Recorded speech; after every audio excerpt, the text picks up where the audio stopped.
Moving into a new apartment is always exciting, isn't it? Fresh start, a clean slate.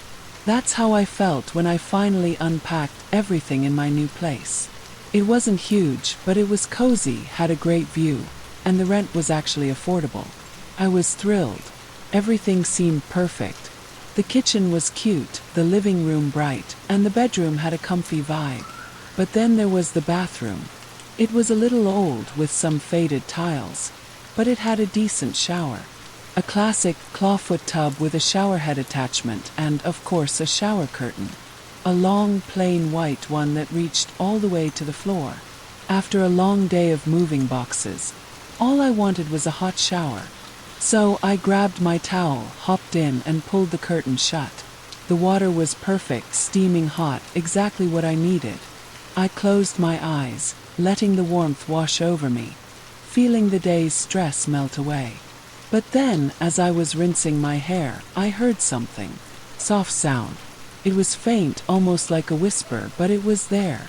I paused, tilting my head, trying to make it out over the sound of the running water. Was it the pipes? The building settling? Then it happened again. Clearer this time. A distinct inhale and exhale, like someone was taking a breath. And it wasn't coming from outside the bathroom. It was coming from right there, on the other side of the shower curtain. My eyes snapped open. My heart immediately started pounding. I froze, water still running over me, listening intently. There was no one else in my apartment. I lived alone. I was absolutely certain of that. I tried to rationalize it. Maybe it was just the water flowing or a weird draft. But the sound was too specific, too human. Slow, steady breathing sound. I stood there, completely still, listening. The breathing continued, soft and regular, just beyond the thin barrier of the curtain. It was terrifyingly close. Every hair on my arms stood on end. I felt a prickling sensation on my skin, as if something was standing right there, inches away from me, on the wet tile outside the tub. A wave of pure dread washed over me. I wanted to rip open the curtain to see what was there, but a deeper, more primal fear kept me frozen. What if something was there? What if it wasn't just my imagination? The warmth of the water suddenly felt cold, chilling me to the bone. I was alone in my new apartment, and I was hearing something impossible, something that was definitely not supposed to be there. And the breathing, slow and steady, just kept on going. The sound of breathing on the other side of my shower curtain in my new apartment chilled me to the bone. I stood there, frozen, the hot water beating down on me, my heart pounding in my chest. Every nerve ending was screaming that I wasn't alone, even though I knew for a fact I was. I gripped the plastic curtain tightly, my knuckles white. My eyes darted around the tiny shower stall, searching for any logical explanation. A leaky pipe. A draft. The building settling. But none of those explained the distinct sound of an inhale and exhale. It was too human. Too close. The breathing continued, soft and steady. It felt like someone was standing inches away from me, just on the other side of the translucent curtain, watching me. The thought made my skin crawl. I squeezed my eyes shut for a second, trying to gather my courage. Had to look. Had to know. With a jolt, I lunged forward, ripping the shower curtain open. My eyes snapped wide open, scanning the bathroom. Nothing. Just the faded tiles, the old sink, the fogged-up mirror. The bathroom was empty. Completely empty. A shaky laugh escaped my lips, a mix of relief and lingering terror. "See," I whispered to myself, trying to convince myself. "Just your imagination. You're tired from moving." I finished my shower quickly, feeling silly but still profoundly uneasy. I kept glancing at the curtain, half expecting to see it ripple or hear the sound again. But the bathroom remained silent, save for the dripping of the faucet. That night I tried to dismiss it, but as I lay in bed, the memory of that sound, so clear, so close, kept replaying in my mind. The breathing. It was just too real to be entirely imagined. The next morning, I stepped into the shower, a knot of apprehension tightening in my stomach. I pulled the curtain shut, bracing myself. The water started hot and steamy. I tried to focus on the warmth, to ignore the creeping feeling that something was lurking just beyond the white plastic. And then it started again. Softer this time, almost a whisper of a breath, barely audible over the shower. But it was there, that unmistakable inhale and exhale. And it was coming from the other side of the curtain. My blood ran cold. This wasn't a one-time thing. This wasn't my imagination. It was happening again. I stood there, rooted to the spot, listening to the soft, steady breathing. It was quieter than the first time, almost shy, but it was just as chilling. It was like something was deliberately making itself known, little by little. The bathroom was no longer just old. It felt occupied. And I knew, with a horrifying certainty, that my new apartment held a secret, and it was waiting for me every time I stepped into the shower. The faint whisper of breath from behind the shower curtain, happening for the second time, sent a genuine chill down my spine. It wasn't my imagination. It was real. But the sheer impossibility of it made me question everything. Was I just tired? Stressed from the move? Was this new apartment somehow playing tricks on my mind? I finished that shower quickly, scrubbing faster than usual, my head constantly tilted, straining to hear over the water. The breathing was so faint, so subtle, that I almost convinced myself it was the sound of my own blood rushing in my ears. Almost. But deep down, a cold knot of dread remained. Over the next few days, I became obsessed with it. Every time I stepped into the bathroom, a knot of dread would tighten in my stomach. I'd pull the shower curtain shut, holding my breath, waiting. And every single time as the water ran, I'd hear it. That soft, steady inhale and exhale. Always there. Always from the other side of the curtain. It wasn't always the same. Sometimes it was just that quiet whisper of a breath, barely audible. Other times it felt a little deeper, a little more present, like someone was standing closer. I never heard anything else. No coughs, no shifts, no voices. Just the breathing. Relentless and unsettling. I started taking shorter showers, almost rushing through them. The longer I stayed, the more pronounced the breathing seemed to become, and the more that prickling sensation on my skin intensified. I'd find myself unconsciously leaning away from the curtain, pressing myself against the cold tiles of the shower wall, trying to put as much distance as possible between myself and the unseen presence. I tried to talk myself out of it. Maybe it was a neighbor, but my apartment was on the top floor, and there were no vents that directly connected to a shower. Couldn't be. Was there a hidden space? Crawl space? The thought was absurd, but my mind was desperate for a rational answer. My friends noticed I was a bit off. I'd jump at sudden noises, and I started looking exhausted. When they asked, I just shrugged and said the move was more tiring than I expected. How could I tell them? Hey, every time I shower, I think there's someone breathing behind the curtain. They'd think I was crazy. So I kept it to myself, letting the fear and uncertainty fester. The bathroom, once just a functional space, became the most terrifying room in my apartment. I'd try to go in only when absolutely necessary.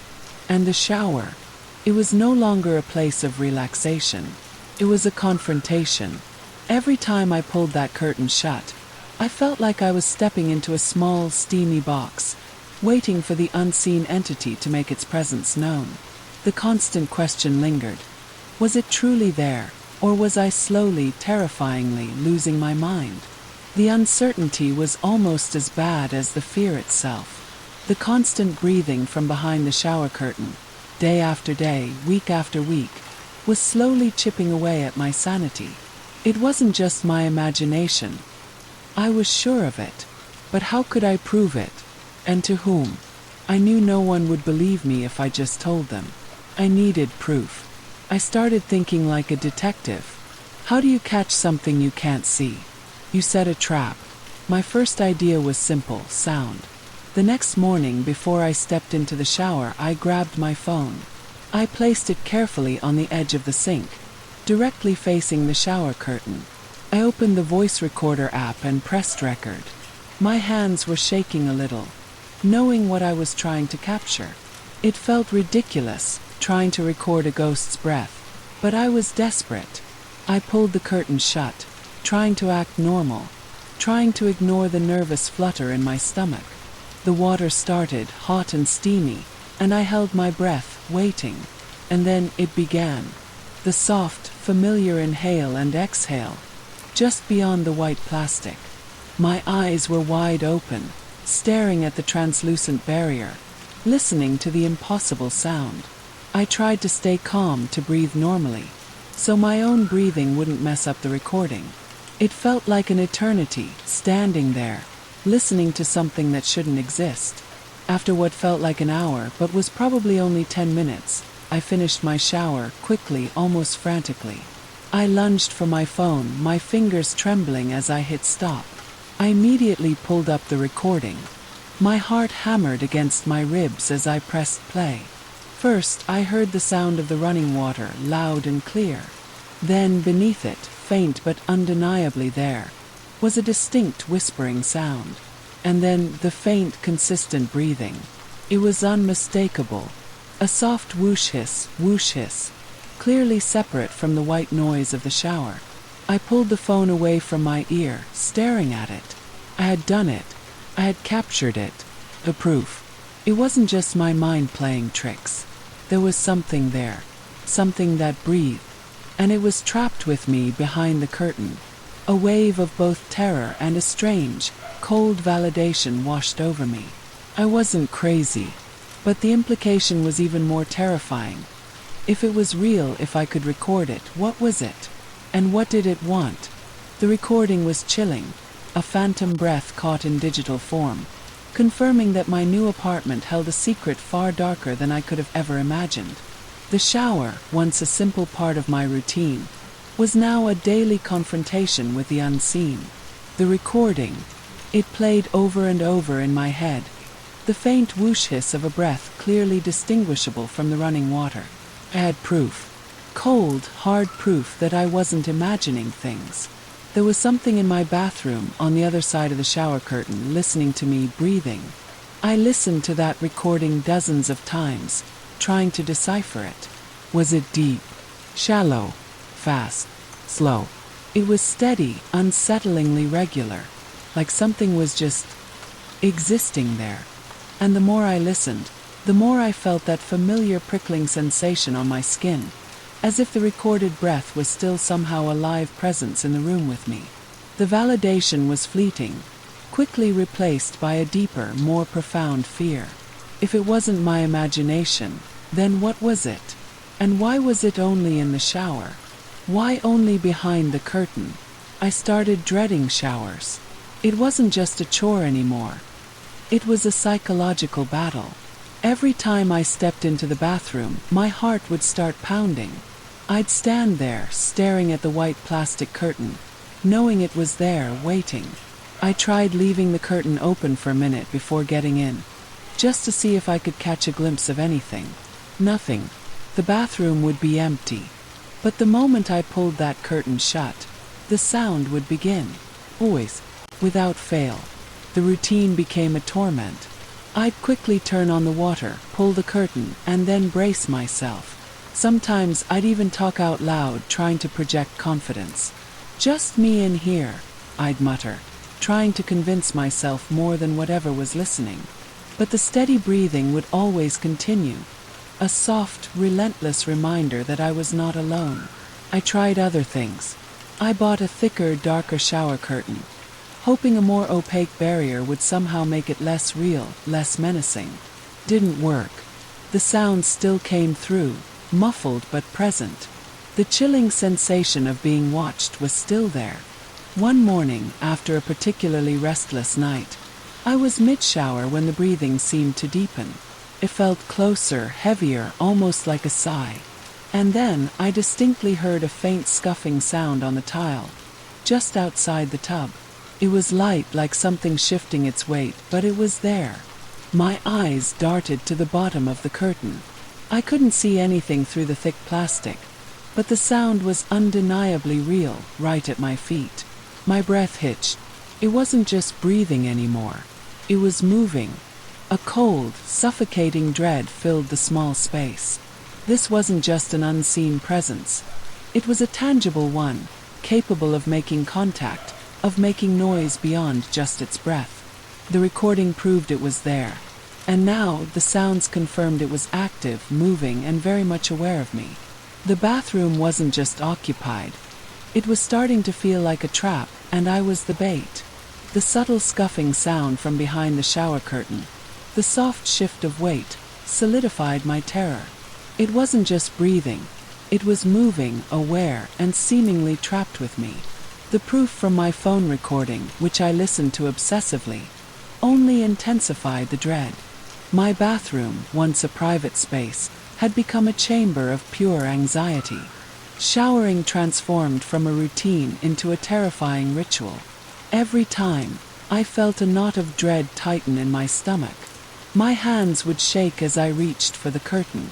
The instant I pulled it shut, the air would grow cold, and I'd brace myself for the familiar whisper of breath. Sometimes the breathing felt closer, almost directly beside my head, even though the curtain was still drawn tight. Other times it felt like it was moving around, a faint rustle, a soft tap against the tub, from different spots along the length of the curtain. It was playing with me, tormenting me. My heart would pound so hard it felt like it was trying to escape my chest.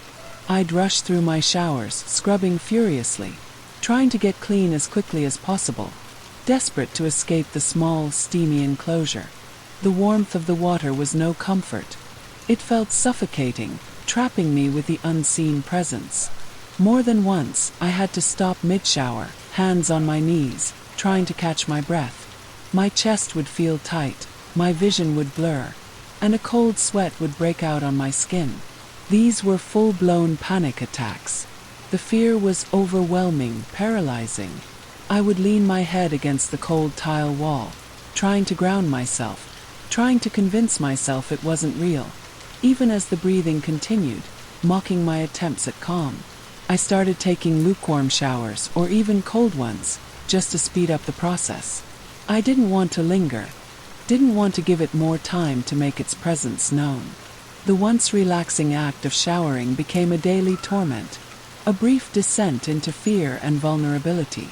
I was losing weight, constantly tired, and my friends were starting to openly voice their concern. I just kept making excuses, blaming work or stress. How could I tell them the real reason I looked like I hadn't slept in weeks was because I was terrified of a ghost in my shower? They'd think I was insane. The absolute worst was one morning when, mid-panic attack, I thought I felt something. A faint, almost imperceptible brush against my ankle, just outside the curtain. It was fleeting, like a wisp of cold air, but it was enough. I screamed, a raw, terrified sound, and lunged for the curtain, tearing it open. The bathroom was, as always, empty. But the terror was bone deep. My apartment, especially my bathroom, was no longer a safe place. It was a hunting ground, and I was the prey. The panic attacks, the creeping dread, the feeling of something brushing my ankle. Showering had become an unbearable torment. My bathroom, once a basic necessity, was now a source of pure, unadulterated terror. I couldn't keep going through that every day. My mind and body were breaking down. I had to find a way to avoid it. My first desperate measure was to try and use the shower as little as possible. I started taking what I called military showers. Quick, cold, and utterly miserable. I'd turn the water on, quickly wet myself, turn it off, furiously scrub with soap, then turn it on for a lightning-fast rinse. Anything to minimize my time in that enclosed, haunted space. But even those brief encounters were agonizing, the constant breathing still there, making my heart race. Then I stopped showering in my apartment altogether. It felt extreme, even insane, but I was desperate for a moment of peace. I started going to the gym solely to use their showers. It was inconvenient, costing me extra time and money, but the idea of being in a brightly lit public space with other people, even strangers, felt like a huge relief. The gym showers were loud, busy, and blessedly, silently empty of any unseen breathing. But even then, the fear followed me. Every time I stepped back into my apartment, especially when I walked past the bathroom door, I'd feel a cold knot of dread. It was like the presence was still there, waiting for me, even though I wasn't entering its domain.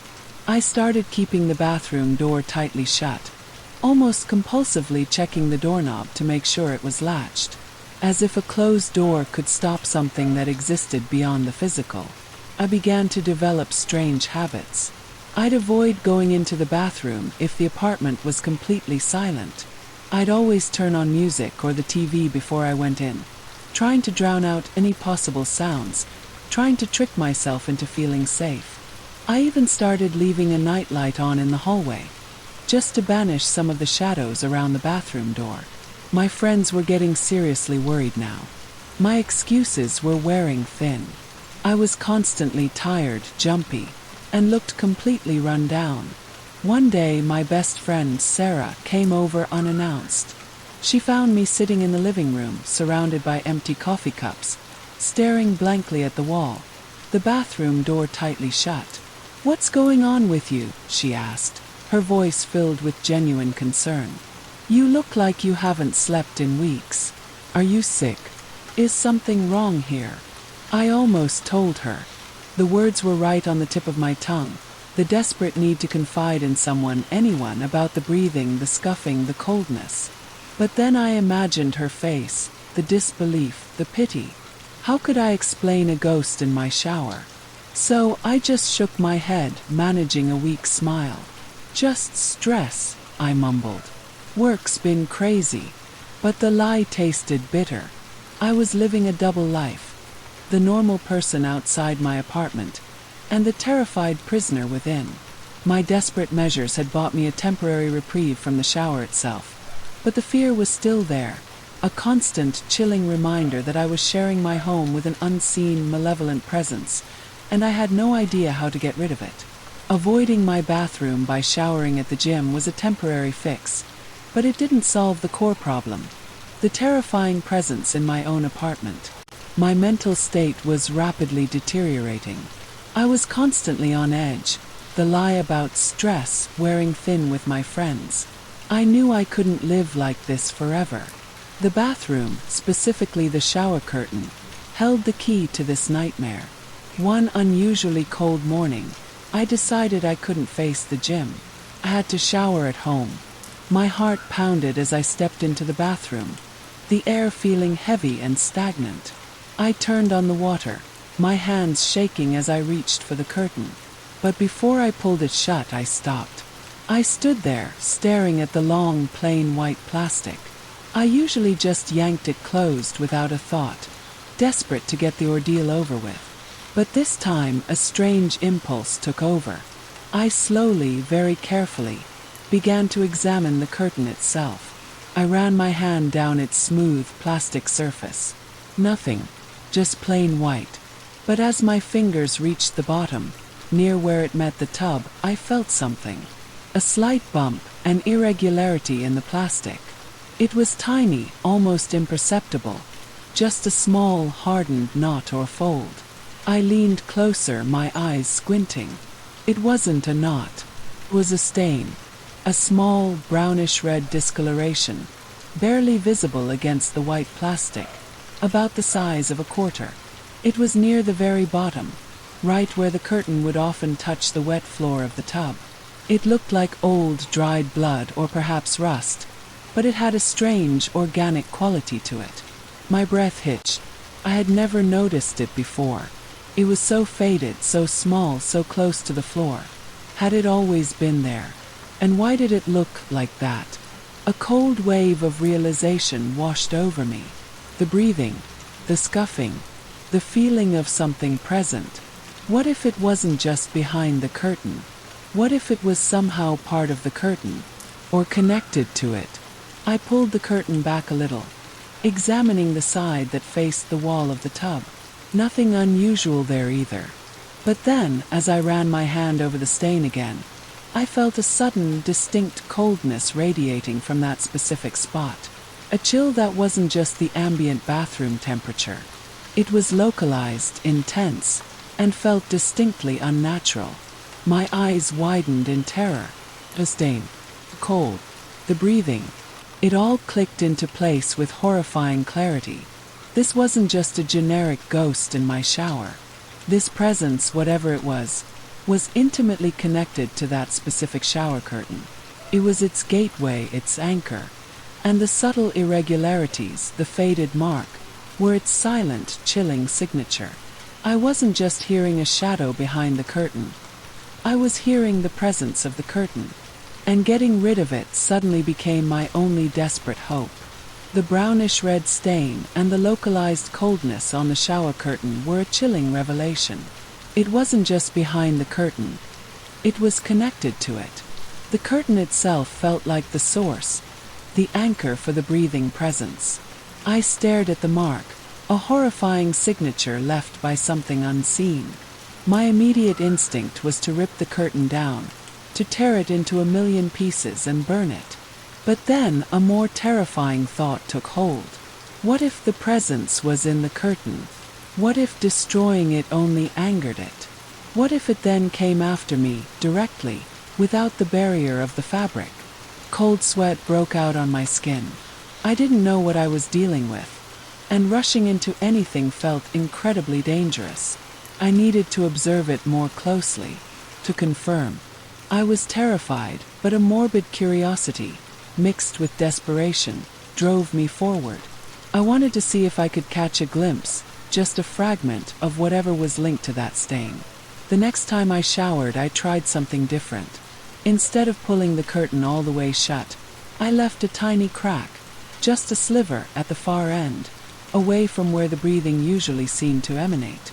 My plan was to glance through the opening, to see if I could catch anything moving, any shadow, any shape. I turned on the water, my heart pounding a frantic rhythm against my ribs. I closed the curtain almost all the way, leaving that one small gap. The breathing began immediately, soft and rhythmic, just as usual. My hands trembled as I quickly lathered soap, trying to get it over with. Then, with a sudden burst of courage, I quickly, subtly, glanced through the tiny opening in the curtain. My eyes darted to the empty space beyond. Nothing, just the blurred view of the bathroom wall. My breath hitched in disappointment, mixed with a strange kind of relief. But as I pulled my head back, something caught my eye. It wasn't through the gap. It was on the curtain itself. At the very bottom edge of the curtain, near the floor, right where that stain was located, the plastic seemed to be rippling. Not from water or from a draft. It was a subtle, internal movement, like something was pressing against it from the inside or trying to push through. It wasn't a large ripple, just a slight, almost imperceptible bulge, followed by a soft flexing of the plastic. And as it rippled, the coldness radiating from that specific spot intensified, becoming almost icy. My eyes widened in terror. My heart leaped into my throat. I couldn't see a shape, couldn't make out a form, but something was definitely there. Something was pushing against the curtain from its own side, right where the stain was.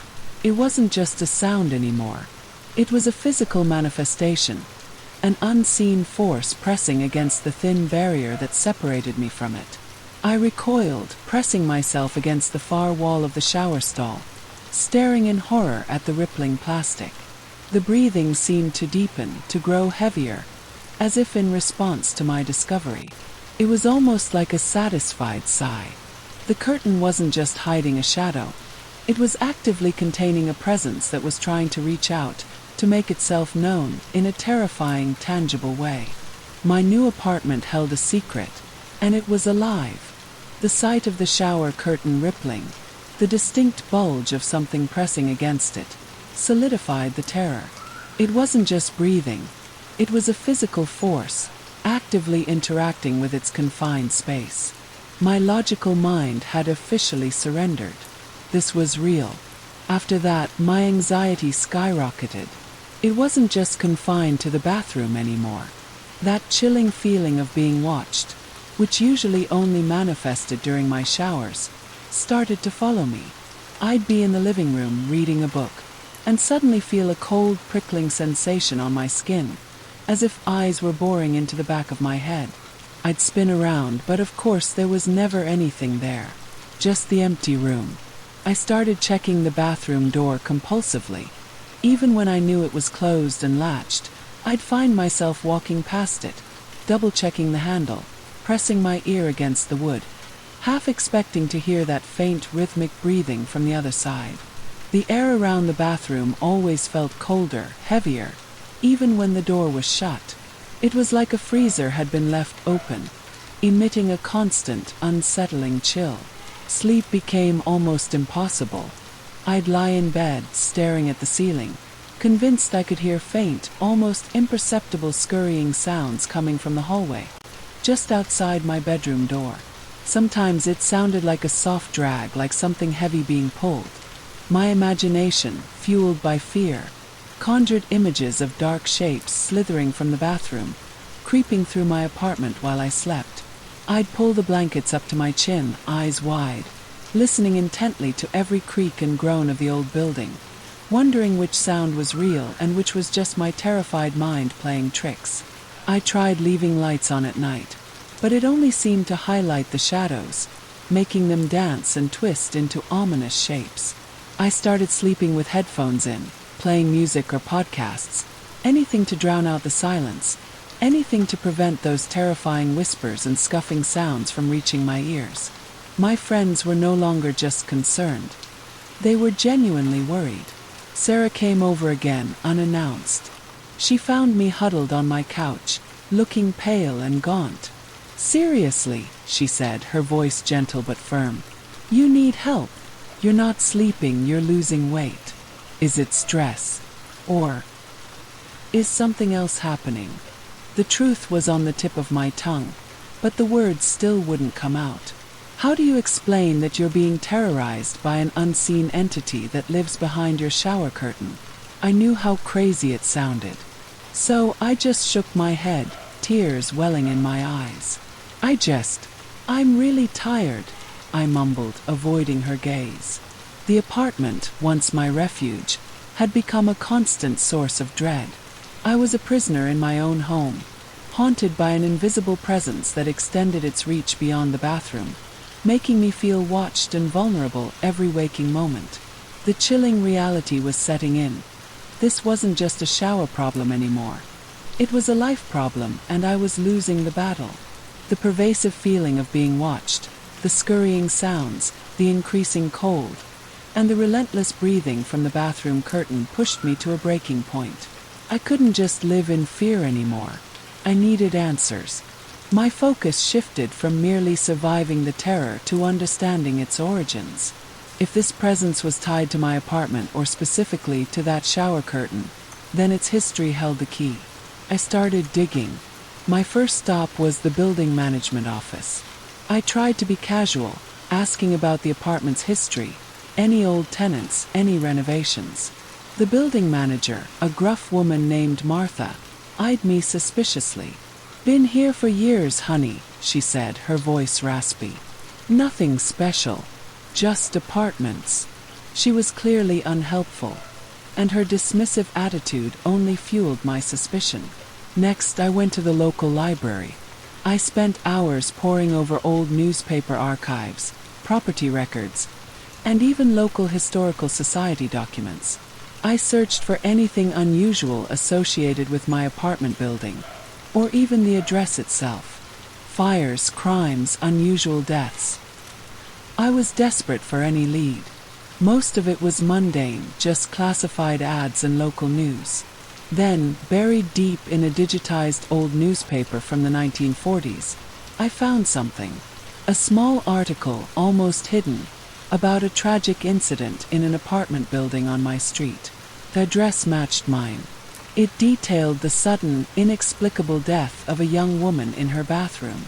The article was vague, citing unforeseen circumstances and a private tragedy.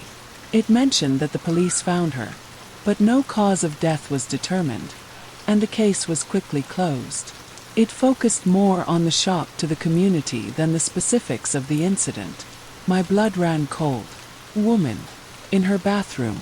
My bathroom. The timing, the location, the mystery of her death. It was too much of a coincidence.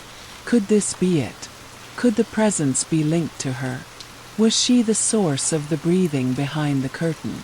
I dug deeper, cross-referencing names from the article with property records. I found the name of the woman who died. Eleanor Vance. She had lived in apartment 4B. My apartment. The realization sent a shiver down my spine. This wasn't just a random haunting. It was deeply, intimately connected to the very space I inhabited. The article didn't mention a shower curtain, of course, but the image of a young woman dying alone, inexplicably, in that very bathroom, sent a wave of fresh terror through me. Was her spirit trapped there? Was the breathing a manifestation of her lingering presence?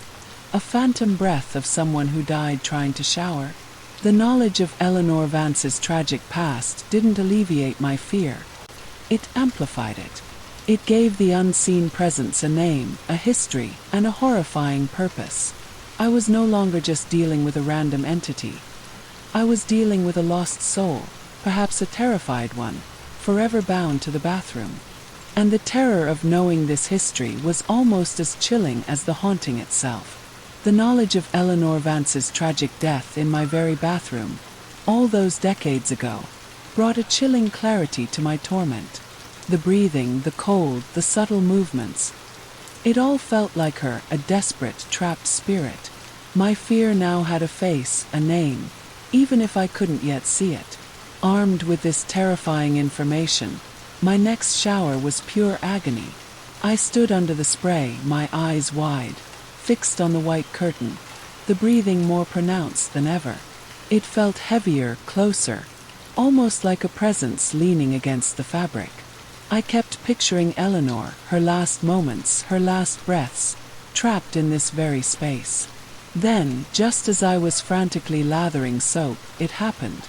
A dark, indistinct shape began to form on the other side of the shower curtain. It wasn't clear, just a deeper shadow against the translucent plastic, but it was unmistakably there. It was tall, roughly human-shaped, and seemed to be standing directly opposite me, just beyond the barrier. My breath hitched. My heart pounded so hard I thought it would burst through my ribs. I froze, every muscle tensed, staring at the unsettling silhouette. The breathing intensified, becoming a ragged, gasping sound, like someone struggling for air. And with it came a piercing, localized cold that seeped through the plastic, chilling me to the bone. The shape didn't move. It just stood there, a silent, menacing sentinel. But its presence was overwhelming, suffocating. I felt a profound sense of despair emanating from it, a raw, aching sorrow mixed with something else. Something cold and resentful. I couldn't look away. My eyes were glued to the shadowy form. And then, slowly, agonizingly, a part of the shadow seemed to extend. A faint, indistinct something pushed against the bottom of the curtain, right where that ominous stain was. It was too blurred to make out details, but it looked like a dark, elongated hand, pressing against the plastic, trying to reach under or around. A low, guttural moan echoed from behind the curtain, a sound of profound anguish, not just breathing anymore. It was thin, reedy, yet filled with an unbearable sorrow. It seemed to vibrate through the water, through the tiles, through my very bones. I screamed, a raw, piercing sound that tore from my throat. I ripped the curtain open, tearing it from its rings in my terror, desperate to expose whatever horror was lurking there. The bathroom was empty, completely, utterly empty. Just the steam, the dripping water, and the torn curtain dangling uselessly from its remaining hooks. But the air was still frigid, and the chilling moan seemed to linger, fading slowly into silence. I stumbled out of the shower, my legs giving way, collapsing onto the cold tile floor. I had seen it. Shadow. Hand. The physical manifestation of Eleanor Vance's trapped spirit. And I knew, with a horrifying certainty, that the curtain was merely a veil. She wasn't just behind it anymore. She was reaching out. The scream tore from my throat as I ripped the shower curtain. The sight of that dark, elongated shadow hand seared into my mind. The bathroom was empty, but the frigid air and the lingering moan confirmed what I'd seen. Eleanor Vance wasn't just breathing behind the curtain anymore. She was manifesting, reaching out. My fear escalated from dread to absolute terror. I stumbled out of the bathroom, my legs like jelly, and collapsed onto the living room floor, gasping for air. I didn't care about the torn curtain or the water dripping from my hair. I just needed to be out of that space. But even in the living room, the chilling presence seemed to follow me. The apartment, which I had once considered my sanctuary, now felt like a giant, inescapable prison. The cold, once confined to the bathroom, now permeated the entire living space. I could feel it in the hallway, in my bedroom, a constant bone-deep chill that no amount of heating could combat. It was like Eleanor's despair was physically manifesting, turning my home into an icebox. The feeling of being watched was constant. I'd be sitting on my couch, and I'd instinctively turn my head, convinced I'd see a shadow lurking in my peripheral vision, just beyond the edge of what I could clearly perceive. Sometimes I'd see a faint, indistinct flicker of movement in a darkened doorway, or feel a sudden, cold breeze even with the windows closed. It was like she was exploring, asserting her presence in every room. The whispers, too, were no longer confined to the bathroom. I'd hear them late at night, a faint, reedy murmur that seemed to drift from the corners of my bedroom. It was almost like a mournful sigh, a continuous hum of sorrow that kept me awake night after night. Sometimes I'd even hear what sounded like faint dragging noises or soft thuds from other parts of the apartment when I was in bed. It was as if she was moving things, or perhaps struggling to move herself through the darkness. I tried to barricade myself. I closed my bedroom door and wedged a chair under the handle, hoping to keep whatever it was out. It was a futile attempt. As I lay in bed, clutching my blanket, I could hear soft, rhythmic scratching sounds coming from the other side of the door, right where the chair was. It wasn't loud, but it was relentless, a chilling reminder that no physical barrier could stop her. One terrifying morning, I woke up to find my bedroom door slightly ajar, the chair I had wedged under the handle now lying on the floor, and at the foot of my bed, on the carpet, was a small, delicate silver hairpin. It was old-fashioned, intricate, and certainly not mine. My blood ran cold. It was the kind of hairpin Eleanor Vance might have worn. She hadn't just gotten into my room. She had left a calling card, a piece of herself, right there in my personal space. The hairpin was the final, terrifying piece of the puzzle. Eleanor wasn't just trapped in the bathroom. She was trapped in the apartment.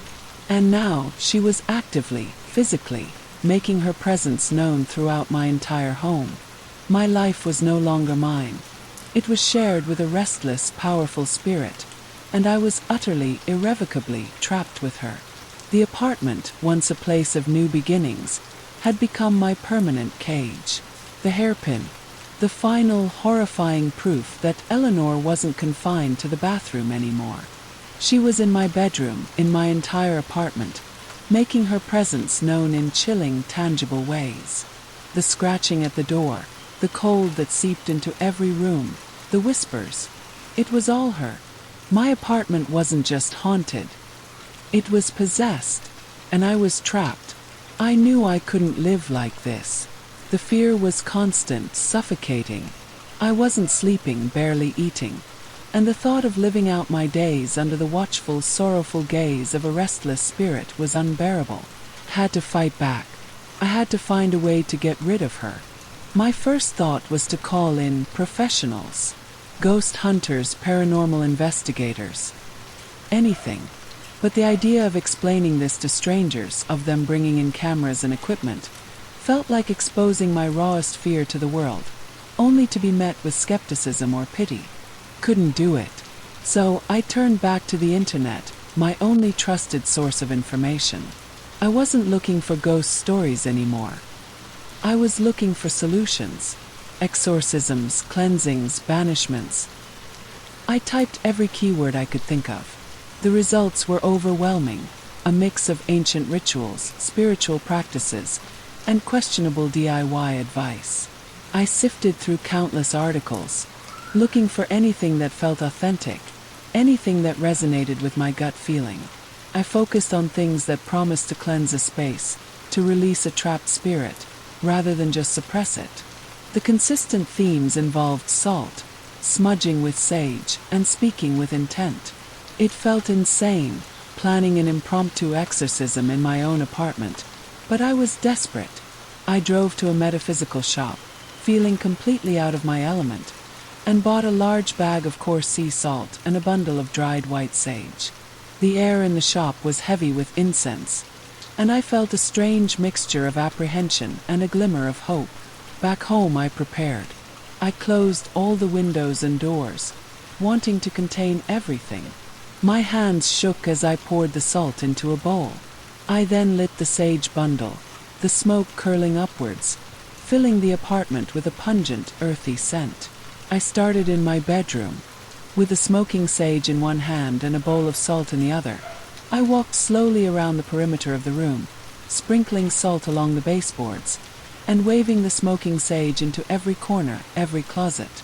"Eleanor Vance," I said, my voice trembling but trying to be firm, "you are no longer welcome here. You are trapped, but this is not your home. You need to move on." I repeated the words over and over as I moved through the apartment. The living room, the kitchen, the hallway. The air grew colder in some spots, and the scent of decay intensified, especially around the bathroom. Felt like she was resisting, pushing back. Finally, I reached the bathroom. The air in there was icy, the cold almost unbearable. The torn shower curtain still hung limply, and I could feel her presence stronger than anywhere else. I focused all my intent, all my desperate energy. "Eleanor Vance," I said, standing in front of the torn curtain, my voice ringing with a new, fierce determination. "Your time here is over. You are bound by sorrow, but you must be free. You must leave this place. You must move on." I sprinkled a heavy line of salt along the threshold of the bathroom door and waved the sage smoke frantically around the curtain, trying to encompass its entire form. The room grew colder still. The flickering shadows seemed to deepen, and a low, mournful wail echoed from behind the torn curtain. It wasn't human. It was a sound of profound anguish, of a spirit in torment, filled with a sorrow so deep it threatened to crush me. It was her, and she was fighting back. But I wasn't giving up. This was my home, and I was going to reclaim it. The mournful wail that erupted from the bathroom, the profound anguish of Eleanor Vance's spirit, sent shivers through me. But I didn't back down. I kept waving the sage, sprinkling the salt, repeating my banishment. It was a battle of wills, a desperate attempt to reclaim my home from a trapped, tormented soul. I poured every ounce of my remaining strength into it, chanting for her to leave, to find peace, to move on. The wailing slowly subsided, replaced by a deep, shuddering sigh that seemed to fill the entire apartment, a final, sorrowful exhalation. The bitter cold that had permeated my home began to recede, slowly, incrementally, replaced by the familiar, normal warmth of the apartment. The oppressive weight in the air lifted, and for the first time in weeks, I felt like I could breathe freely. I stood there, exhausted, the sage smoldering in my hand, the salt scattered on the floor. The bathroom was silent. No breathing, no scuffing, no cold. I cautiously approached the torn shower curtain, hung limply, motionless. The brownish-red stain was still there, but it looked duller, less menacing. I spent the rest of the night cleaning, sweeping up the salt, airing out the apartment. I threw away the old torn shower curtain and bought a brand new one the next day. A bright, cheerful pattern. I scrubbed the bathroom from top to bottom, trying to erase every lingering trace of the nightmare. And for a while it worked. The breathing stopped. The cold dissipated. I could shower in peace without fear. My sleep improved, and the dark circles under my eyes began to fade. I cautiously allowed myself to believe it was over. Eleanor Vance, the shadow behind the curtain, had finally moved on. But some things once seen cannot be unseen. Some experiences once lived cannot be fully erased. The apartment felt lighter, yes, but it never felt completely the same.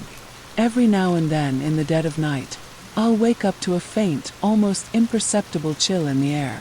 A fleeting breath on my neck that vanishes as soon as I acknowledge it.